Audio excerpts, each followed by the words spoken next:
பாஜக மாநில தலைவர் நயினார் நாகேந்திரன் நெல்லையில் செய்தியாளர்களை சந்தித்து வருகிறார். அதனை பார்க்கலாம்.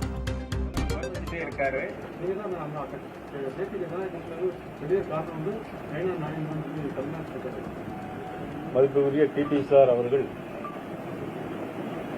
நான் ஏற்கனவே மதுரையில் நடந்த பத்திரிகையாளர் சந்திப்பில் நான் சொல்லியிருக்கிறேன். 2001 தேர்தலில் நான் திருப்பி அதையே சொல்றேன். 2001 நடந்த தேர்தலில் ஒரு முக்கியமான பங்கு என் போன்றவர்கள் உயர்நிலை வருவதற்கு அவர் காரணமாக இருந்தவர். அவர்களோடு நமக்கு எந்த கருத்து வேறுபாடும் இதுவரையில் இருந்தது கிடையாது. அதிமுக கட்சிக்குள் அவர்களுக்குள்ள கருத்து வேறுபாடு இருந்தது. நான் புரட்சித் தலைவி அம்மா அவர்களுடைய மறைவுக்கு பின்னால் 2017 ஆண்டு நான் பாரதிய ஜனதா கட்சியிலே மதிப்புக்குரிய அமித்ஷாவுடைய முன்னிலையிலே டெல்லியில போய் சேர்ந்தேன். அதன் பிறகு சட்டமன்ற கட்சி தலைவராக, பாரதிய ஜனதா கட்சியினுடைய மாநில துணைத் தலைவராக நான் பொறுப்பேற்று, அதன் பிறகு எனக்கு முந்தைய மாநில தலைவருடைய பதவி காலம் முடிந்த பிறகு மாண்பு உள்துறை அமைச்சர் மாண்பு அமித்ஷா அவர்கள், மாண்பு பிரதமர் நரேந்திர மோடி அவர்கள், மாண்பு அகில இந்திய தலைவர் ஜே.பி. நட்டா அவர்கள் எல்லோரும் அவருடைய ஆலோசனை பேரிலும் தேர்தலிலே பாரதிய ஜனதா நடந்த கட்சி தேர்தலில் போட்டியிட்டு மாநில தலைவராக மாண்பு உள்துறை அமைச்சர் அமித்ஷா அவருடைய ஆசீர்வாதத்தோடு நான் கட்சி பணி ஏப்ரல் 12ஆம் தேதியிலிருந்து கட்சி பணி இன்று வரையிலும் தொடர்ந்து காலையிலும் மாலையிலும், காலை ஒரு இடத்திலும் மாலை இன்னொரு இடத்திலும் மாலையிலும் மாநிலம் முழுவதும் சுற்றி வந்து கொண்டிருக்கிறேன். இதில் தேசிய ஜனநாயக கூட்டணியில் மாண்புமிகு உள்துறை அமைச்சர் அவர்கள் ஏப்ரல் மாதம் நடக்கும்போது என்டிஏ கூட்டணி அமைத்து அதில் மதிப்புக்குரிய இபிஎஸ் அவர்களை தலைவராக அறிவித்து சென்றார்கள். நான் இபிஎஸ் அவர்களை தலைவராக அறிவிக்கவில்லை, அவர்கள் அறிவித்தார்கள், நாங்கள் ஏற்றுக்கொண்டோம். நான் அகில இந்திய தலைமையுடைய ஒரு மாநில தலைமை, அகில இந்திய தலைமை என்ன சொல்லுகிறார்களோ அதைத்தான் நான் கேட்க வேண்டியது என் பொறுப்பும் என்னுடைய கடமையும் கூட. இதில் 2019 ஆண்டு நடந்த நாடாளுமன்ற தேர்தலில் அதிமுக எங்களோடு இருந்தது. அப்பொழுது மதிப்புக்குரிய டிடி சார் எங்களோடு இல்லை. அவர் தனி கட்சி ஆரம்பித்து அதுக்கு முன்னால் பல்வேறு நிகழ்வுகள், அரசியல் மாற்றங்கள், பல்வேறு அரசியல் மாற்றங்கள் பிறகு அவர் தனி கட்சி ஆரம்பித்து அவர்கள் 2019 ஆண்டு ராமநாதபுரத்தில் நான் போட்டியிட்ட போது கூட அவர்கள் குக்கர் சின்னத்திலே அவர்கள் கட்சி சார்பாக போட்டியிட்டார். அதன் பிறகு 2021 சட்டமன்ற தேர்தலிலும் அதிமுகவோடு பாரதிய ஜனதா கட்சி கூட்டணியில் இருந்து 65 இடங்களை பெற்றது. நாங்கள் 4 இடங்களை பெற்றோம். 66 சட்டமன்ற உறுப்பினர், நாங்கள் 4 சட்டமன்ற உறுப்பினர், பாட்டாளி மக்கள் கட்சி 5 சட்டமன்ற உறுப்பினர். அதன் பிறகு நடந்த பாராளுமன்ற தேர்தலில் மதிப்புக்குரிய டிடி சார் அவர்களுடைய அம்மா மக்கள் முன்னேற்ற கழகம் எங்களோடு சேர்ந்தது. ஆனால் அதிமுக எங்களோடு இல்லை. அதன் பிறகு மாண்பு உள்துறை அமைச்சர் அமித்ஷாஜி அவர்கள் இந்த கூட்டணியை உருவாக்கிறார். அப்போது பல இடங்களில் நான் பேசும்போது என்டிஏ கூட்டணியில் பாராளுமன்ற தேர்தல் எங்களோடு இருந்திருக்கிறார்கள், அவர்கள் எங்களோடு தொடர்ந்து பயணிப்பார்கள் என்று நான் பல இடங்களில் சொல்லியிருக்கிறேன்.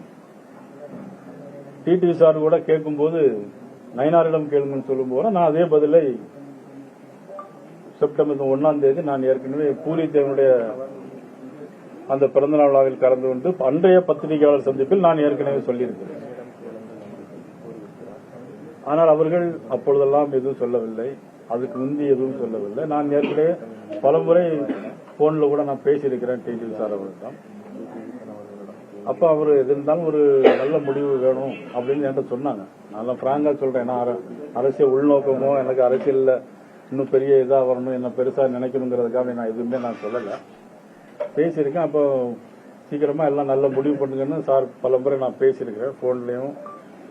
பெரும்பிடுகு முத்தரையருடைய நினைவு நாள் வரும்போதும் கூடவே நின்று பார்த்திருக்கோம், பேசியிருக்கோம். திருச்சியில தினமலருடைய நிறுவனர் அந்த முதலாளி வீட்டிலுடைய ஒரு 60வது நிகழ்ச்சியிலும் நான் கூட இருந்து பேசியிருக்கேன், சந்திச்சிருக்கிறேன். அப்பொழுதெல்லாம் மதிப்புக்குரிய டிடி சார் எதுவுமே கருத்து எதுவுமே சொல்லல. ஆனா திடீர்னு பாத்தீங்கன்னா இப்ப நயினார் தான் காரணம். அவர் முன்னாள் மாநில தலைவர் கூட இபிஎஸ் முதலமைச்சர்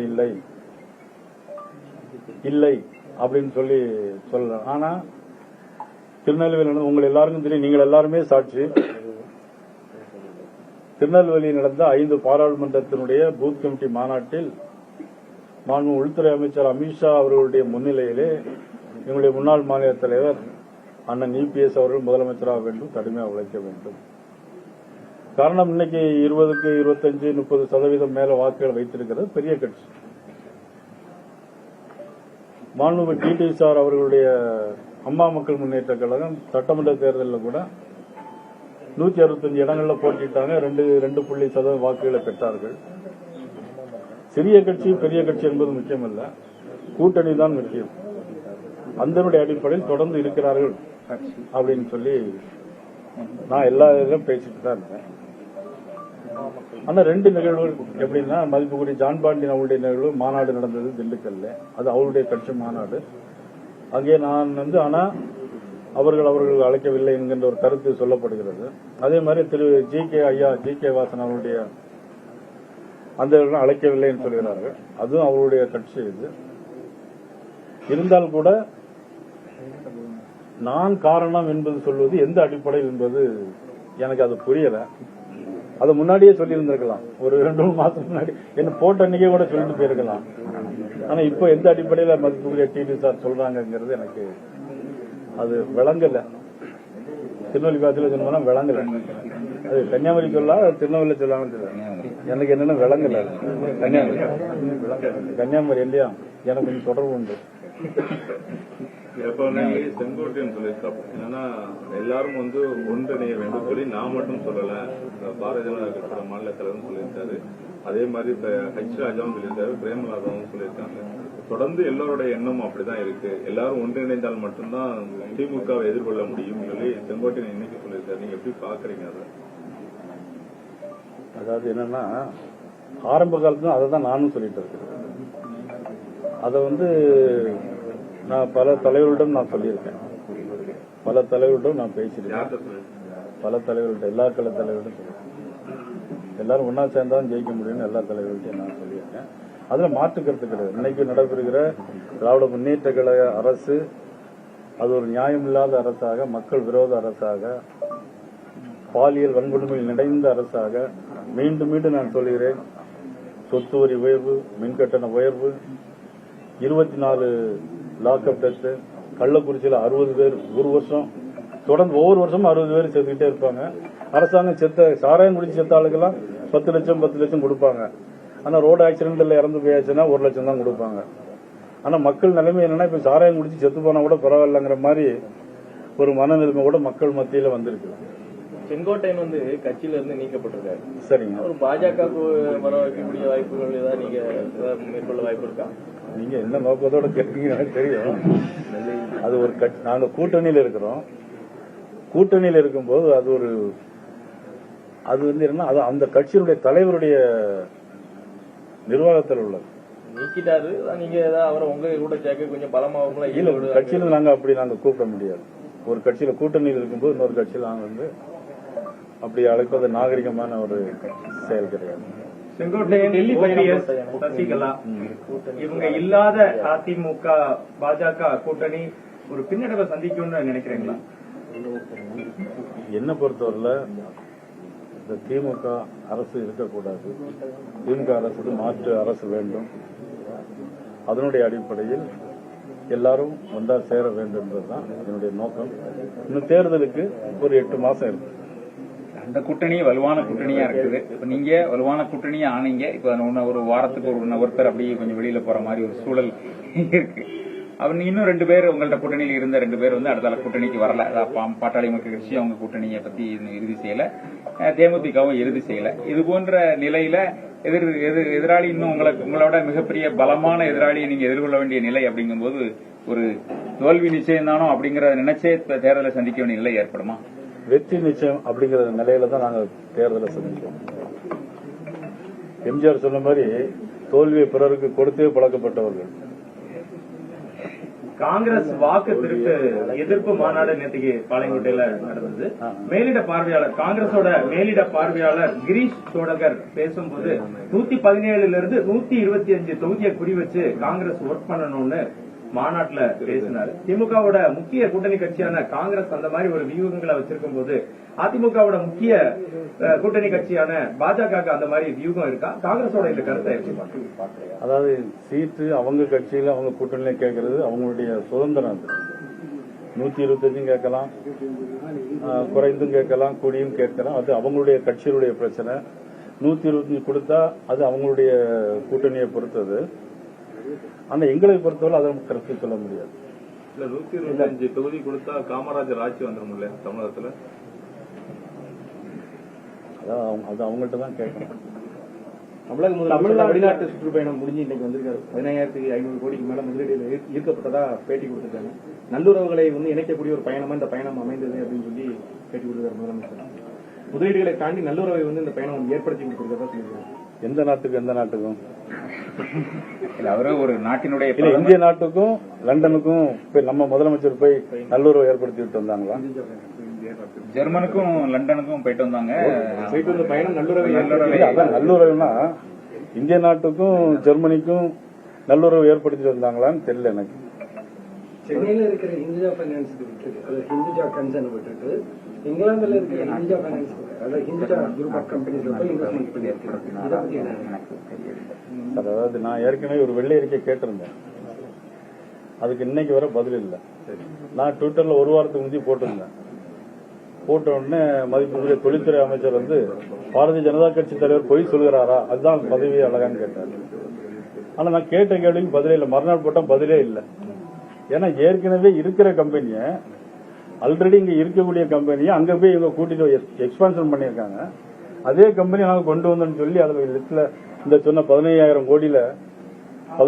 கோடியில அதுவும் அடங்கும்.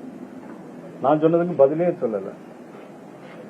இல்ல இதுவரைக்கும் எத்தனை கம்பெனி போயிருக்கு, எத்தனை நாட்டுக்கெல்லாம் போயிருக்காங்க, எவ்வளவு கம்பெனி வந்திருக்காங்க சொல்லணுமா இல்லையா?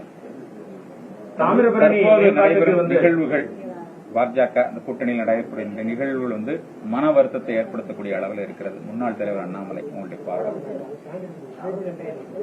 பாஜக கூட்டணியில தற்போது ஏற்படக்கூடிய நிகழ்வுகள் சரியா இல்ல, மன வருத்தத்தை ஏற்படுத்தக்கூடிய அளவில் இருக்கிறது அப்படின்னு சொல்லி அண்ணாமலை சொல்லிடுறாரு. எனக்குமே மன வருத்தம் தான். டிடி சார் இப்படி எல்லாம் சொல்லிட்டாரு, மன வருத்தம் தான் எனக்கு. நீங்க ஒரு அவமரியாதை நிறைய தெரிவிக்குமா? சட்டமன்ற தேர்தல் எதிர்கொள்ளக்கூடிய சூழ்நிலை இருக்கு. குறிப்பாக தொடர்ந்து இந்த 5 ஆண்டுகள் திமுக அரசு இருந்திருக்கு. அடுத்தால எதிர்கொள்ளக்கூடிய சூழ்நிலை ஒரு முக்கியமான தலைவரா நீங்க தான் இருக்கீங்க. அரவணைத்துக் கொள்ள செல்லக்கூடிய ஒரு தேசிய தலைமை கீழே அன்னைக்கு இந்த மதுரையில் நான் போயிட்டு இருந்தேன். டிடி சார் என்ன சொன்னாலும் நாங்க அதை மனசுல வைக்க போறது இல்லை.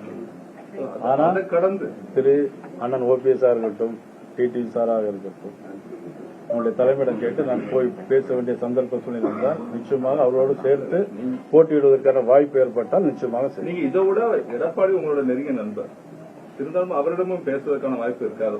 டிடி சாரும் எனக்கு நெருங்கிய நண்பர் தான், ஓபிஎஸ் அவர்களும் எனக்கு நெருங்கிய நண்பர் தான். எடப்பாடி இன்னும் சொல்ல போனா எனக்கு டிடி சார் தான் ரொம்ப நெருங்கிய நண்பர்.